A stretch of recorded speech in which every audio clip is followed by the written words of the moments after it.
ఆటలాగా పాటలాగా నేర్చుకుంటే రానిదంట స్నేహం అంటే ఏమిటంటే పుస్తకాలు చెప్పలేని పాఠం అంట కోరుకుంటే చేరదంట వద్దు అంటే వెళ్ళదంట నేస్తమంటే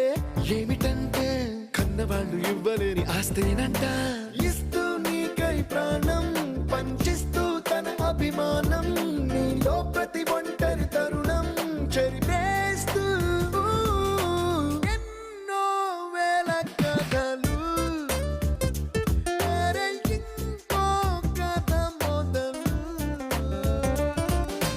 छोटी छोटी छोटी छोटी छोटी छोटी बातें छोटी छोटी बातें बातें मीठी मीठी मीठी मीठी मीठी मीठी यादें मीठी मीठी यादें यादें